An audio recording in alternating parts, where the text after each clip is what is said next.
Hoje nós queremos meditar um pouco sobre o reino de Deus. O reino de Deus. Porque é exatamente aquilo que Jesus veio fazer neste mundo. O que Jesus veio fazer aqui no nosso mundo? Jesus veio inaugurar o reino de Deus aqui na terra. E quando ele começou a pregar o Evangelho, narra lá o evangelista São Marcos, ele diz: chegou o reino de Deus, crede no Evangelho, fazei penitência, porque chegou o reino de Deus. Logo no primeiro capítulo do Evangelho de São Marcos, a gente vê Jesus dizendo isso: completou-se o tempo, completou-se o tempo, chegou a hora de Deus. São Paulo diz lá na carta aos Gálatas, não é? Que na plenitude dos tempos, Deus enviou seu Filho ao mundo, nascido de uma mulher, para salvar esse mundo. Então Jesus diz: chegou a hora, completou-se o tempo, entrai no reino de Deus. Então esse reino de Deus é o que Jesus veio inaugurar. Tanto assim que nos mistérios luminosos do Rosário, que o Papa João Paulo II acrescentou, né? Os 5 mistérios luminosos, o terceiro mistério luminoso é exatamente esse: a inauguração do reino de Deus. São os mistérios da vida pública de Jesus. Jesus inaugura o reino de Deus. E ele mostra que o reino de Deus está presente com muitos milagres. Os milagres que Jesus fez, sobretudo, foi para mostrar isso: chegou o reino de Deus. Ele dizia, por exemplo, se é pelo dedo de Deus, se é pelo poder do Espírito Santo que eu expulso os demônios, então isso significa que chegou até vós o reino de Deus. Por quê? Porque o reino de Deus é onde Deus reina, onde Deus tem poder, onde Deus age. E como é que Jesus vai instaurar o reino de Deus entre nós? Esse reino de verdade, justiça, amor, paz, liberdade e santidade. Como é que Jesus vai instaurar o reino de Deus no meio de nós? É preciso a gente entender, para a gente poder viver de acordo com essa belíssima realidade. Bom, em primeiro lugar, Jesus institui a igreja. A igreja. Ele chama aqueles 12 apóstolos, convive com eles 3 anos, ensina para eles toda a doutrina do reino de Deus. Por quê? Porque os apóstolos é que vão levar esse reino de Deus ao mundo inteiro. E Jesus os envia depois a pregar o reino de Deus. Mas antes de tudo, Jesus constituiu a igreja. O Concílio Vaticano II disse, lá numa das constituições dele, na Gaudium et Spes, o concílio diz que a igreja é o germe do reino de Deus. O que quer dizer germe? Germe quer dizer semente. A igreja é a semente do reino de Deus.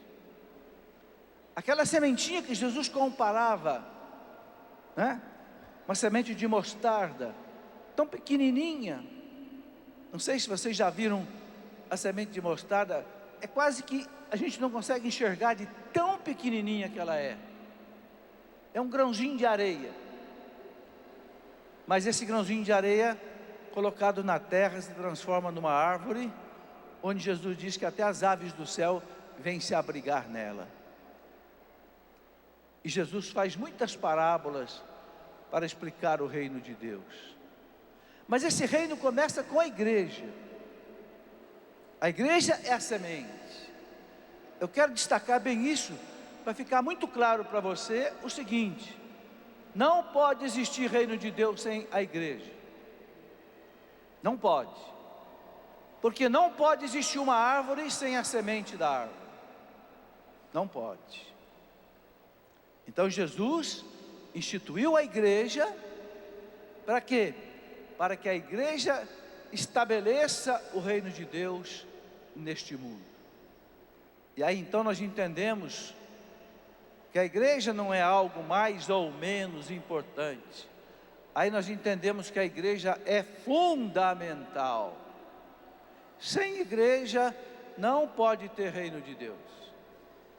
O próprio Jesus disse, não é, para Nicodemos, lá no Evangelho de São João, Jesus diz para Nicodemos: quem não renascer pela água e pelo Espírito, não pode entrar no reino de Deus.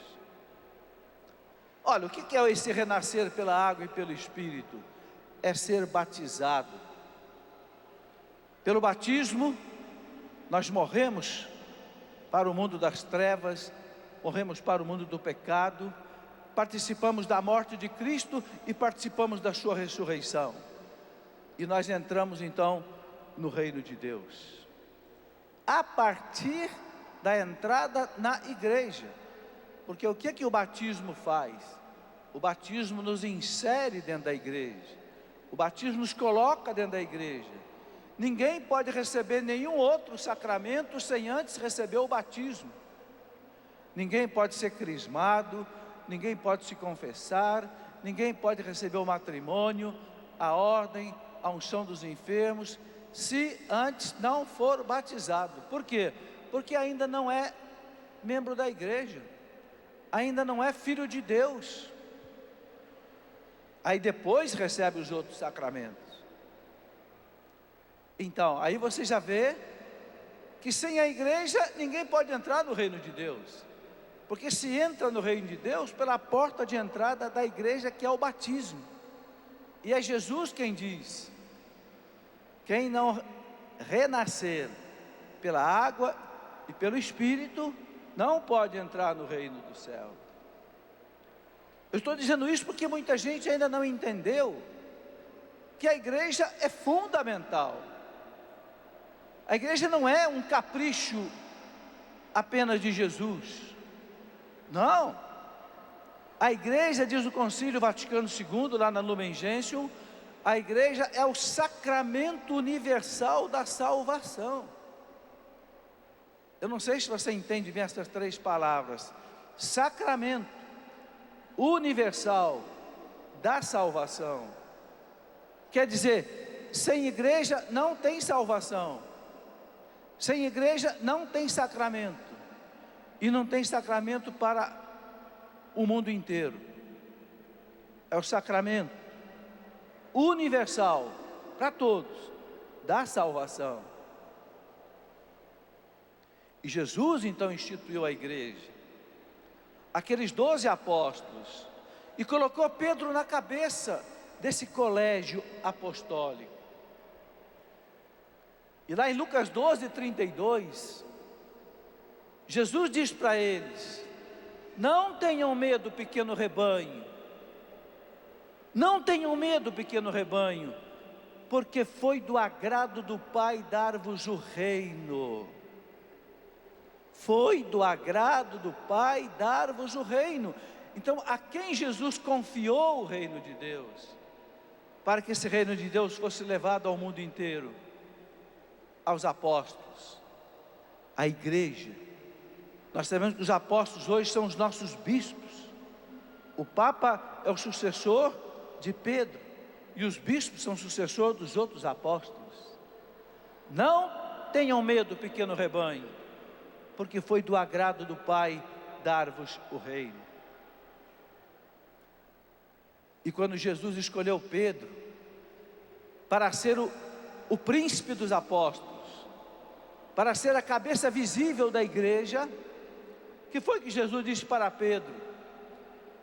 Eu te darei as chaves do reino dos céus. O que é essa chave, meus irmãos? O que significa a chave? Para que serve uma chave? A chave é para abrir ou fechar. Uma chave não serve para mais nada. A chave serve para você colocar na fechadura e você tranca ou você destranca, abre ou fecha. Por isso Jesus diz a Pedro: tudo que você ligar na terra, eu ligo no céu. Por isso que Pedro não erra na terra, porque Jesus não pode ligar nada errado no céu. Então, consequentemente, o Espírito Santo assiste Pedro, assiste o Papa, para que ele não ligue nada errado na terra. É o dogma da infalibilidade do Papa, quando ele proclama uma verdade de doutrina. Claro, não é quando o Papa fala de economia, quando o Papa fala de matemática, de astronomia, o Papa pode errar. Mas quando o Papa fala de doutrina, fala de costumes, fala de moral, ele não pode errar, porque ele está coberto com a promessa de Jesus.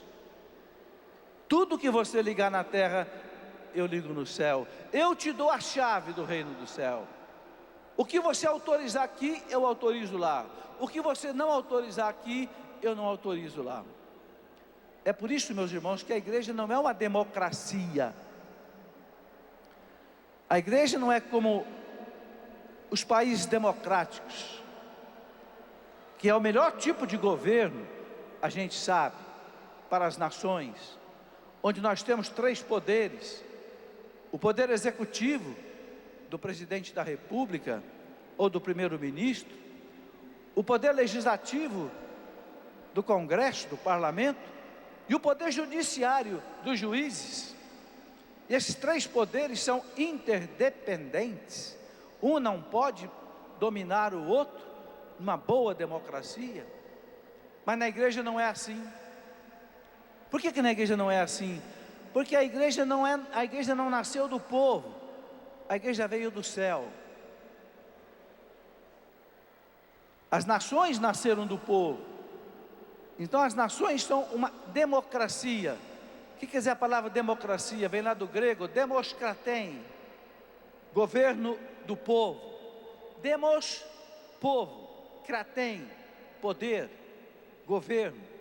Demoskratem é o poder do povo. A igreja não é uma demoskratem, a igreja é uma teoskratem. A igreja é um poder de Deus. Cristo trouxe a igreja do céu, Cristo trouxe o reino de Deus do céu. E Jesus disse a Pedro: sobre ti edificarei a minha igreja. A minha igreja não é a igreja que nasce do povo, não é a igreja que nasce da reflexão de vocês, não, a igreja que eu trouxe do céu. O Pai enviou o Filho enviou a igreja. Eu gostaria que vocês entendessem essa lógica de Deus para a salvação do mundo. Esta é a lógica de Deus para a salvação do mundo. O Pai enviou o Filho, e o Filho enviou a igreja. Quando vocês lerem o Evangelho, reparem como essa lógica se repete. Eu vou dar um exemplo. Por exemplo, quando Jesus ressuscitou, no domingo da ressurreição, São João narra no capítulo 20 do Evangelho dele, João 20, 22. No primeiro dia da ressurreição, no domingo da ressurreição, quando Jesus instituiu o sacramento da confissão, ele estava ansioso, esperando a hora de distribuir o perdão para a humanidade, porque ele tinha conquistado o perdão com a sua cruz. Então, no primeiro dia da ressurreição, ele encontrou com os discípulos no cenáculo, os discípulos com medo, com as portas trancadas, porque os discípulos achavam que iam ser também mortos pelos judeus, que já tinham crucificado Jesus. Jesus aparece no meio deles, ressuscitado, e diz para eles o quê? A paz esteja convosco. A paz esteja convosco. A paz esteja convosco. E aí, imediatamente em seguida, o que Jesus fez? instituiu o sacramento da confissão, porque ele tinha acabado de conquistar o perdão para toda a humanidade. Agora ele vai mandar a igreja distribuir esse perdão. E aí o que ele diz? Soprou sobre eles, diz o Evangelho, e disse para eles: recebei o Espírito Santo.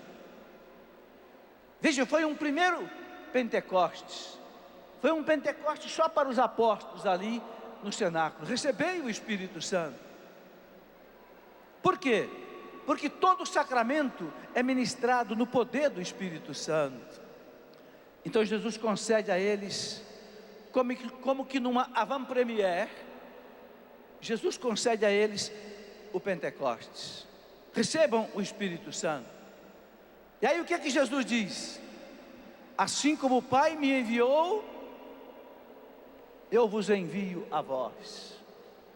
Assim como o Pai me enviou, eu vos envio a vós. A quem vocês perdoarem os pecados estarão perdoados. A quem vocês não perdoarem os pecados não estarão perdoados. Vocês estão entendendo? O reino de Deus acontece pela igreja, porque o Pai enviou o Filho e o Filho enviou a igreja. É vocês que vão levar o perdão aos pecados.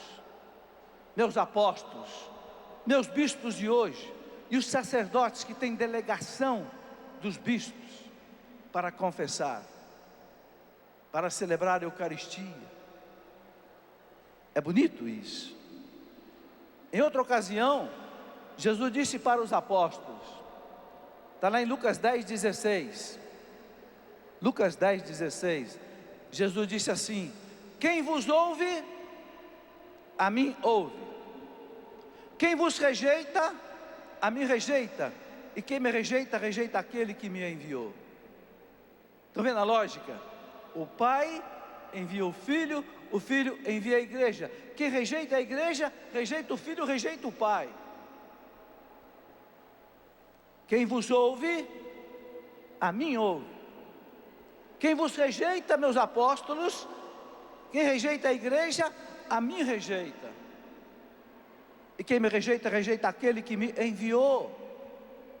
Então nós podemos desdobrar esta passagem, dizer: quem não ouve a igreja, não ouve Cristo, não ouve o Pai. Quem não obedece à igreja, não obedece o Cristo, não obedece o Pai. Quem não ama a igreja, não ama o Cristo, não ama o Pai. Quem não serve a igreja, não serve o Cristo, não serve ao Pai. É por isso que o Papa Paulo VI dizia uma coisa muito bonita. O Papa Paulo VI dizia, né, que não é possível amar a Cristo se não amar a igreja. Quem não ama a igreja, não ama Jesus Cristo. Porque vocês sabem que a igreja é o corpo de Cristo. A igreja é Jesus Cristo. Mystici corporis Christi, dizia o Papa Pio XII. Corpo místico de Cristo. A igreja e Cristo não são duas realidades distintas. A igreja e Cristo é uma coisa só. Santo Agostinho dizia: Christus totus, Cristo total. Ele é a cabeça, nós os membros. É uma realidade só. E é esta igreja, meus irmãos, que recebeu de Cristo a missão de instalar no mundo o reino de Deus. Primeiro, pela pregação do Evangelho. Segundo, pelos sacramentos da salvação. É muito bonito que quando Jesus, ele começou a pregar, ele falou muito do reino de Deus. Falou muito do reino de Deus. Por exemplo, eu posso recordar para vocês aqui quantas coisas Jesus falou do reino de Deus. Ele disse assim, por exemplo, que nós devemos buscar o reino de Deus em primeiro lugar, e a sua justiça, ou seja, a sua santidade. Justiça na Bíblia é sinônimo de santidade. Buscar em primeiro lugar o reino de Deus e a sua justiça, e tudo mais vos será dado por acréscimo. Não vos preocupeis com a vossa vida de Jesus. Busca o reino de Deus. E confia em Deus. O resto vai ser te dado por acréscimo. As aves do céu não plantam, as aves do céu não recolhem em celeiros, e as aves do céu não morrem de fome, porque o Pai providencia para elas o alimento. E não vai providenciar para vocês, que são filhos de Deus? Então, em primeiro lugar, buscar o reino de Deus, a sua justiça, a sua santidade. E Jesus fez uma promessa muito bonita, aquele cêntuplo. Jesus diz assim: aquele que por causa de mim e do reino de Deus, deixar terras, deixar dinheiro, deixar a família, deixar o pai, deixar a mãe, vai receber o cêntuplo neste mundo. Cêntuplo quer dizer 100 vezes mais. E na eternidade, e na outra vida, a vida eterna. Sabe, gente, muitas vezes a gente fica pensando assim: nossa, mas será que vale a pena eu trabalhar por esse reino de Deus?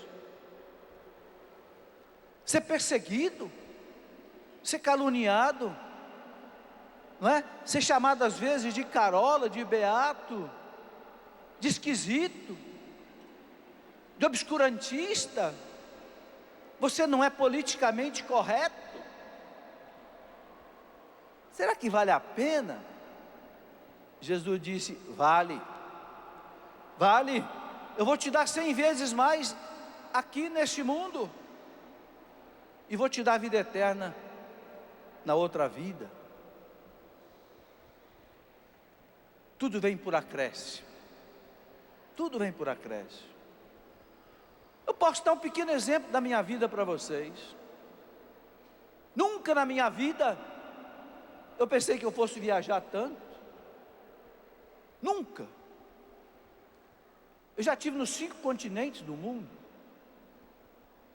Para quê? Por quê? Por causa do reino de Deus.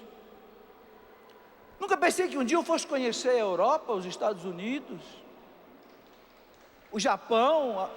Nunca. Deus me deu tudo isso de graça. Eu não paguei uma passagem aérea. Eu não paguei um dia em hotel. Não. Nem a comida que eu como eu pago. Paga o reino de Deus. Pagam as pessoas que convidam. E é claro que eu não vou lá para me deleitar. É claro que eu não vou lá para fazer turismo. Não. Eu vou lá para pregar o reino de Deus. Mas Deus nos dá tanto acréscimo. Deus nos dá tanta satisfação. Por que que hoje eu tenho, por exemplo, gosto de ser professor de história da igreja? Porque eu conheci tanto a história da igreja em Roma, em Constantinopla, na Grécia, em tantos lugares que eu fui pregar o reino de Deus, que eu fiquei amando e conhecendo a história da igreja. Então Deus acabou me transformando, sem eu pensar, sem eu querer, em professor de história da igreja. Ora, eu que sou físico, eu que sou matemático, eu que fiz doutorado em física, eu que fiz pós-doutorado em física na Unesp, hoje estou dando aula de história da igreja. Deus é meio louco. Deus é meio sem juízo. São os acréscimos de Deus. Nunca eu pedi nada disso a Deus. Nunca eu pedi para escrever livro nenhum. Nunca na minha vida eu pensei, nem pedi, de um dia estar pregando aqui num rincão desse, com milhares e milhares de pessoas. Nunca. Mas Deus é Deus, e Ele faz o que Ele quer. Quando você entrega o coração para Ele, Ele faz o resto. O que eu quero dizer para você com tudo isso? Busca o reino de Deus em primeiro lugar e a sua justiça. Deixa o resto por conta de Deus. Deixa o resto por conta de Deus. E o que é buscar esse reino de Deus e a sua justiça? É viver conforme a vontade de Deus. Buscar esse reino de Deus não é você querer sair daqui, deixar tua família, deixar teu marido, deixar tua esposa e sair pelo mundo pregando o evangelho. Não, não é isso não. Viver o reino de Deus é viver aquilo que Jesus ensinou. E tem uma coisa muito bonita que eu não sei se vocês já entenderam. Um dia Jesus fez o Sermão da Montanha, não é? É um lugar maravilhoso, onde ele fez o Sermão da Montanha. Hoje existe lá em Israel, às margens do mar da Galileia, uma basílica chamada Basílica das Bem-aventuranças. Uma coisa linda. É no alto da montanha, e quando você olha lá para baixo, você vê o mar da Galileia, o mar de Tiberíades, onde Jesus atravessava com os discípulos. E lá na Basílica das Bem-aventuranças, quando você entra assim, essa basílica foi consagrada pelo Papa Paulo VI, foi o primeiro Papa que esteve na Terra Santa, em 1970, e você entra na Basílica das Bem-aventuranças, e lá na cúpula da Basílica estão aquelas 8 bem-aventuranças que Jesus proclamou ali. Bem-aventurados os pobres de espírito, porque deles é o reino dos céus. Bem-aventurados os mansos, os misericordiosos. E você vai rodando assim, e você vai vendo lá na cúpula da Basílica, você vai vendo as bem-aventuranças. Mas tem uma coisa, não foram só essas 8 bem-aventuranças que Jesus proclamou como o reino de Deus. Não, ali é só o capítulo 5 do Evangelho de São Mateus. Mas depois tem o capítulo 6 e o capítulo 7, são 3 capítulos. O Sermão da Montanha são 3 capítulos, Mateus 5, 6 e 7. Esses 3 capítulos, os teólogos chamam de a constituição do reino de Deus, a carta magna do reino de Deus. Nós sabemos que cada país tem a sua constituição, a sua lei maior. O presidente da república, quando ele vai ser empossado, ele coloca a mão sobre a Constituição e jura cumprir a Constituição, jura obedecer à Constituição. E as forças armadas existem para quê? Para fazer com que a Constituição seja cumprida, para que haja ordem no país. Então, a Constituição de um país é a lei maior, que ninguém pode descumprir. Então Jesus deixou uma Constituição do reino de Deus, capítulos 5, 6 e 7 de São Mateus. São Mateus teve a capacidade, São Mateus teve a inspiração, a iluminação na sua inteligência, para juntar tudo isso em 3 capítulos. Então eu posso dizer a vocês que esses 3 capítulos, Mateus 5, 6 e 7, são assim como que uma síntese do Evangelho.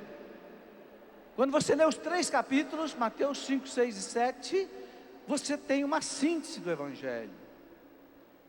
E ali está o que nós precisamos viver para viver no reino de Deus, viver de acordo com o reino de Deus.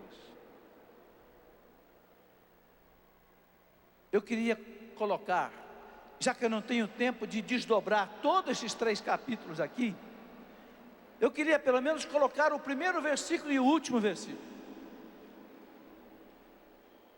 Mateus 5, que começa, e depois Mateus 7, que termina. Como é que Jesus começa esse grande discurso, o Sermão da Montanha?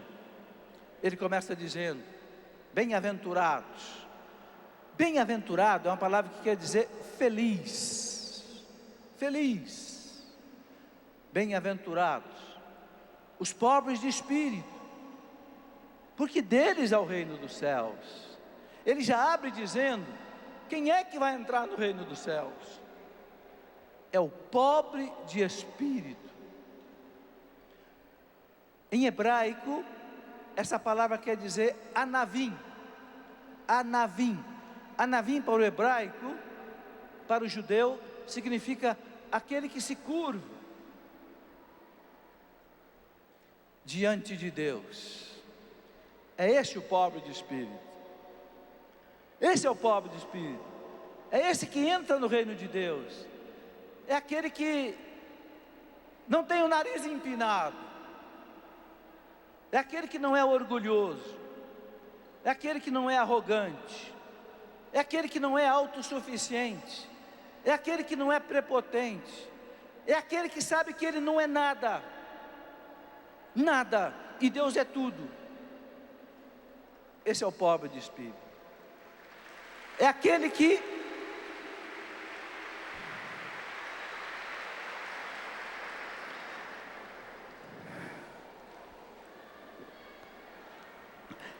que não se apoia nele mesmo, mas se apoia em Deus.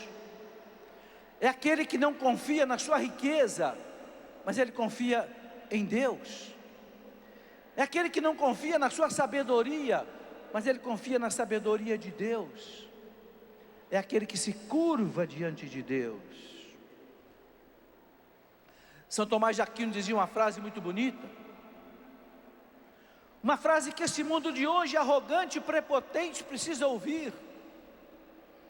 São Tomás de Aquino dizia assim: quanto mais o homem se afasta de Deus, mais ele se aproxima do seu nada. Nós somos um nada.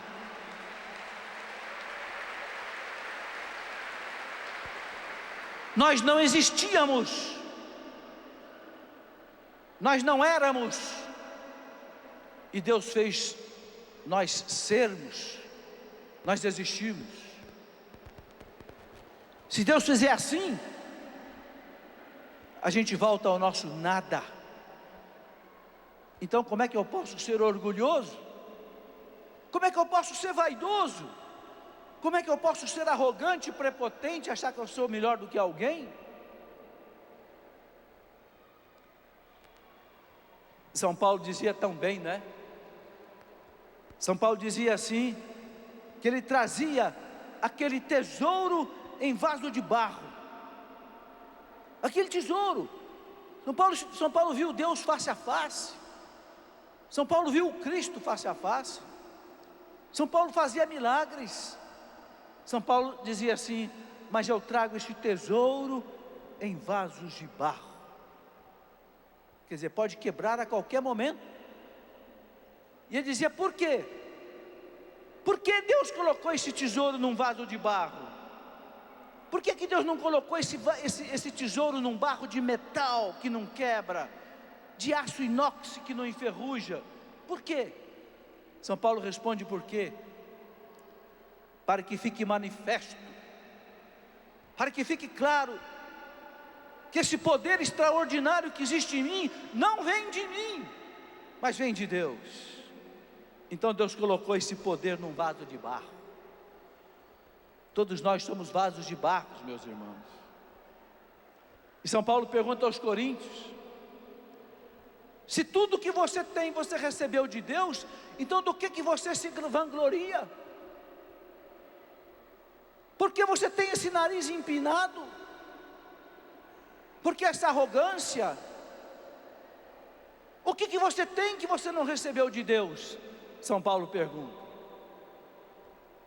E se você recebeu tudo de Deus, por que você é orgulhoso, é soberbo, é arrogante, é prepotente? Meus irmãos, a igreja ensina que existem 7 pecados capitais. Pecado capital, caput, do latim quer dizer cabeça. São pecados cabeças, pecados que encabeçam outros pecados. São pecados pais e mães de outros pecados. Então a igreja diz assim: cuidado com esses 7. Quais são esses 7? Soberba, ganância, luxúria, gula, ira, inveja e preguiça. Sabe por que eu sei de cor o 7? É porque em cada comunhão que eu faço, eu peço a Jesus: Jesus, misericórdia, livra-me desses 7 pecados: soberba, ganância, luxúria, gula, ira, inveja e preguiça. Eu até escrevi um livro sobre isso, as virtudes e os pecados capitais. Porque do lado oposto de cada pecado capital, você tem uma virtude capital. Se você tem um pecado capital da soberba, do outro lado você tem a virtude capital da humildade, o anavim. Se você tem o pecado da ganância, do outro lado você tem a virtude do desprendimento. Se você tem o pecado da luxúria, da impureza, do outro lado você tem a virtude da castidade. Se de um lado você tem o pecado da gula, do outro lado você tem a virtude da temperança. Se de um lado você tem o pecado do ódio, do outro lado você tem a virtude da mansidão. Se de um lado você tem o pecado da preguiça, do outro lado você tem a virtude da diligência, do estar pronto para servir. É bonito a gente olhar um lado e depois de olhar o outro lado. Mas Jesus coloca como porta de entrada para o reino de Deus a humildade. Anavim, bem-aventurado o pobre de espírito, porque deles é o reino dos céus. E como é que Jesus procurou explicar isso? Jesus disse assim: para você entrar no reino do céu, você tem que ser criança. Se você não for criança, você não entra no reino dos céus. Não é? Quando afastaram dele as crianças, ele diz: não, deixe vir as minhas criancinhas, porque é das criancinhas o reino dos céus. Por quê? Porque a criança é humilde, porque a criança é pequena, porque a criança não se acha melhor do que os outros. Vale a pena um dia você colocar uma criança na sua frente e você fazer uma meditação de meia hora. Você olhar para uma criança e perguntar assim: o que Jesus quer que eu imite nessa criança? E você vai ver quanta coisa você vai aprender. A criança chega num ambiente, ela não conhece ninguém,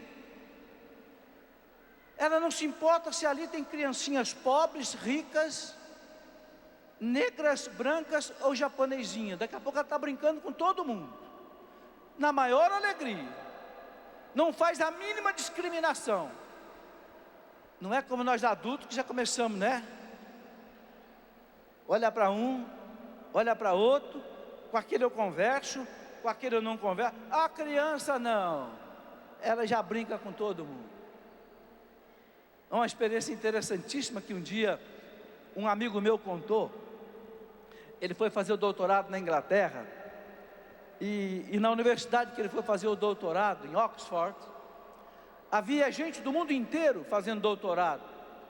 Tinha indiano, tinha japonês, tinha brasileiro, tinha chinês.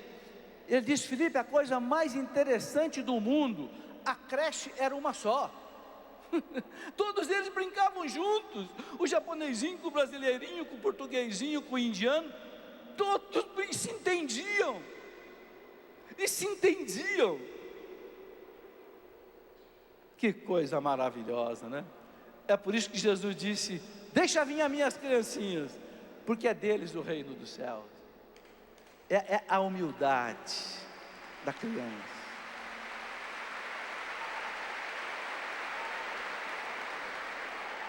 A beleza da criança.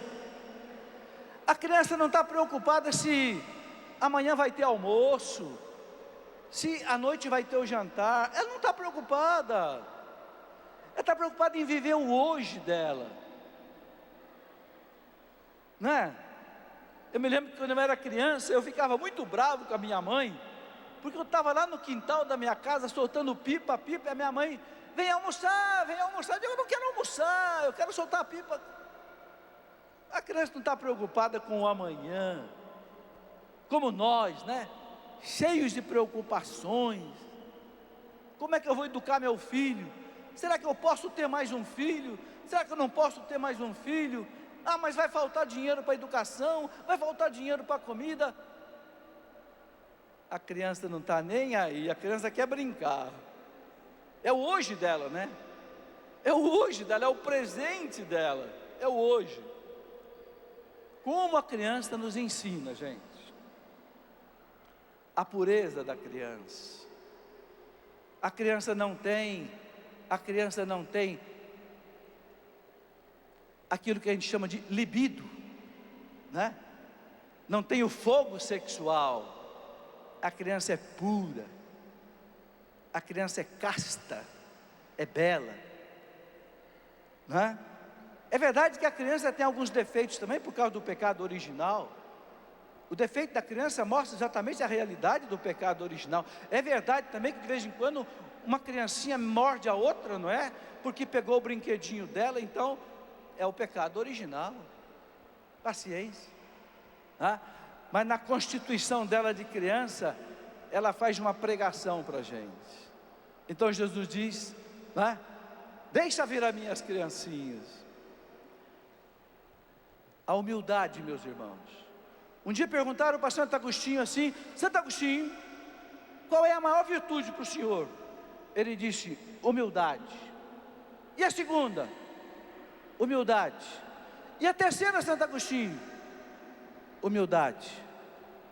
Mas ele diz: mas Agostinho, e a pureza? Agostinho, e a bondade? O desprendimento?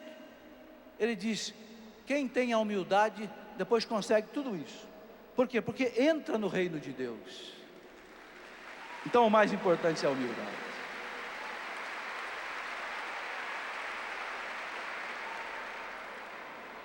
Gente, não é fácil ser humilde. Não é fácil ser humilde. A humildade, a vanglória de muita gente morre depois do dono. Não é verdade que tem gente que já morreu, ainda fica fazendo uma porção de exigência depois da morte? Olha, eu quero ser enterrado assim, assim, com flor assim, me passa um rugezinho para não ficar lá muito feio no caixão. Já morreu e ainda é vaidoso. Já morreu, mas o orgulho continua vivo. Teve um santo que disse que o orgulho morre meia hora depois do dono. Não é fácil vencer o orgulho, a falta de humildade, não. Nós somos orgulhosos. É o pecado original. Então, a gente precisa pedir muito para Jesus. A gente tem que olhar muito para Jesus, para Nossa Senhora, para São José, que são os doutores de humildade. E a gente poder então entrar no reino de Deus. Gente, por que os demônios se condenaram? Por que Lúcifer, o anjo de luz, a mais bela criatura que Deus tinha feito, por que se perdeu? Por soberba, por orgulho, dizem os santos padres da igreja. Ele olhou para ele e disse: nossa, como eu sou belo, como eu sou maravilhoso, como eu sou espetacular. Eu tenho que ser maior do que Deus. Eu tenho que ser como Deus. Eu não aceito me subjugar a Deus. Não vos servirei, porque eu sou maravilhoso, eu sou belo. Aí ele voltou ao seu nada. Ele voltou ao seu nada, porque ele rompeu com a fonte que lhe dava toda a beleza. Entenderam? Foi a soberba. Por que a humanidade mergulhou nas trevas do pecado? Como é que o demônio tentou Eva? O demônio não tentou Eva pela castidade, o demônio não tentou Eva pelo dinheiro, o demônio não tentou Eva pelo ódio, pela raiva, nem pela mentira, nem pela preguiça, não. Como é que o demônio foi tentar Eva? Pela soberba. Chegou no ouvido de Eva e disse assim: o quê? O Senhor Deus disse que você não pode comer daquela fruta, porque senão você vai morrer? É mentira dele. Ele sabe que quando você comer dessa fruta, seus olhos vão se abrir e você vai ser como Deus. Olha aí a vaidade, o orgulho, a soberba. Esse Deus é um malvado. Ele sabe que se você comer dessa única fruta que ele disse para você não comer, os seus olhos vão se abrir. Você vai ser como Deus. E Eva comeu. E contou para o Adão a mesma coisa, o Adão bobo também comeu. E o pecado entrou na história do mundo, a morte entrou na história do homem. Por causa da soberba, por causa do orgulho. Vocês entenderam como é grave o pecado da soberba? Por isso é o primeiro pecado capital. Por isso que Jesus, Maria, venceram o pecado pela humildade. Por que que Deus escolheu Nossa Senhora? Ela responde no Magnífica. Deus não escolheu Nossa Senhora porque era a mais bela das virgens. Não. O que é que diz Nossa Senhora no Magnífica? Ele olhou para a humildade da sua serva. Aí está o segredo porque Deus escolheu Maria. Porque Eva foi soberba e precipitou seus filhos nas trevas. Então Deus tinha que escolher uma nova Eva, que desatasse a soberba de Eva. Então teve que escolher a mulher mais humilde. Ele olhou para a pequenez da sua serva. Diz os santos padres doutores que talvez Maria fosse a única mulher em Israel que se achasse indigna de um dia ser a mãe do Messias. Então foi ela que Deus escolheu, porque era a mais humilde. Vocês entenderam que bonito? Porque Jesus chegou até a cruz? Porque Jesus chegou a isto? Vale a pena olhar para essa cruz de Jesus e lembrar daquela passagem de São Paulo. Aquela passagem de São Paulo aos Filipenses, capítulo 2, versículo 7 e seguintes, onde São Paulo diz assim: Ele sendo Deus, de condição divina, não se orgulhou de ser Deus. Não. Mas ele se rebaixou. Ele se rebaixou. Ele se fez homem. Gente, para Deus se fazer homem, gente, eu diria a vocês assim, é uma coisa humilhante para Deus. Por quê? Porque Deus se limita quando Ele se faz homem. Se eu dissesse para você, você aceita manter a sua alma humana, a sua inteligência, a sua liberdade, a sua vontade, a sua consciência, mas você aceita transformar você numa formiga? Você vai dizer: ah, não, mas você vai ser uma formiga inteligente, vai ser uma formiga com capacidade de cantar, sorrir, chorar, mas você aceita? Não, peraí, é porque a formiga não é capaz de fazer o que eu faço. Eu escrevo, eu sou capaz de dirigir um carro. A formiga, de repente alguém pode pisar em mim. Foi isso que Jesus fez. Jesus, sendo Deus, Ele aceitou ser homem, limitado no tempo, no espaço, ter fome, sentir frio, passar pela morte, passar por uma manjedoura, passar por uma gruta fria de Belém, nem maternidade não teve para nascer. Então São Paulo diz: Ele humilhou-se, Ele dignou assumir a nossa natureza, aceitou ser escravo, e pior ainda, aceitou a morte de cruz por obediência. Por que, meus irmãos, Jesus passou por esta abjeção maior que um ser humano pode passar? Por quê? Porque Ele tinha que quebrar a soberba do primeiro Adão. O primeiro Adão disse a Deus: não. Ele teve que dizer para o Pai: sim. E sim, e quando ele teve que beber o cálice da cruz, ele chegou a pedir para o Pai que o livrasse do cálice da cruz, mas ele sabia que ele precisava quebrar o orgulho, a soberba do primeiro Adão, porque ele é o novo Adão. Então ele disse ao Pai: Pai, se é possível, Pai, afasta de mim esse cálice, mas não faça a minha vontade, faça a tua santa vontade. E bebeu o cálice da nossa salvação até a última gota, na obediência e na humildade. Gente, Jesus nos impressiona. Eu estou fazendo essa reflexão para a gente entender como é que a gente entra no reino dos céus. A porta de entrada do reino dos céus é a humildade. Os soberbos não entram no reino do céu. Quando Jesus diz que a gente tem que ser pequeno para entrar na porta do reino do céu, que a porta do céu é estreita, a porta do reino do céu é estreita, é isso que Jesus está dizendo. Você não pode ser inchado de orgulho, você não pode ser inchado de vaidade, de arrogância, não. A gente tem que dizer, como dizia lá os sábios gregos: eu só sei que nada sei. Quanto doutorzinho aí, porque fez um doutorado, porque é médico disso, porque é médico daquilo, tem o Deus na barriga, e acha que é dono do mundo. Meu amigo, quantos anos você vai viver, meu amigo? 1000 anos, 2000 anos?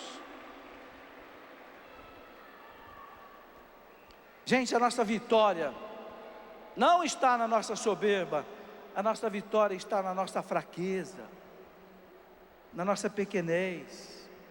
Aí está a nossa vitória.